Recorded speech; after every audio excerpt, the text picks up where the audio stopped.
السلام علیکم ورحمۃ اللہ وبرکاتہ۔ بسم اللہ الرحمن الرحیم۔ الحمد للہ رب العالمین والصلاة والسلام علی رسولہ الکریم، اما بعد۔ جی پیاری بہن، یہ جو آپ کا سوال ہے کہ ایک عورت غریب ہے، اس کے اوپر صدقہ فطر بنتا ہے کہ نہیں، اس کا مطلب یہ ہے کہ عورت، مرد کوئی بھی ہو، بچہ ہو، بڑا ہو، امیر ہو، غریب ہو، وہ آزاد ہو، وہ غلام ہو، کوئی بھی مسلمان ہے، چاہے عید کی نماز پڑھنے سے پہلے اگر کوئی بچہ بھی پیدا ہو جاتا ہے، اس کا بھی ہر ایک کا فطرانہ دینا ضروری ہے، مسنون ہے۔ اگر کوئی غریب ہے تو وہ بھی فطرانہ دے گا، لوگ اس کو فطرانہ دے، اسی اپنے مال میں سے مدد کریں فطرانے کے ذریعے سے، تو یہ اسی فطرانے کے پیسوں میں سے اپنا صدقہ فطر بھی ادا کر سکتی ہے۔ صدقہ فطر ہر ایک کے اوپر لازم ہے، چاہے وہ غریب ہے چاہے امیر ہے، تو ان کو صدقہ فطر ادا کرنا چاہیے۔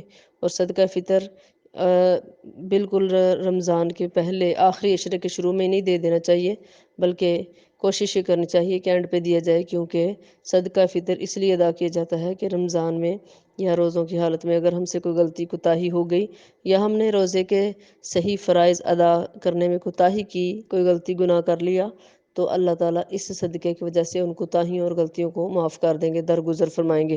تو صدقہ فطر جو ہے شروع رمضان میں اور درمیان میں اور آخری عشرے کے شروع میں ہی نہیں دے دینا چاہیے، بلکہ بعد میں دینا چاہیے، اینڈ پہ دینا چاہیے۔ تو اللہ تعالیٰ سب کا حامی و ناصر ہو، اور اللہ تعالیٰ سب کا قبول و منظور فرمائے، آمین۔ السلام علیکم ورحمۃ اللہ وبرکاتہ۔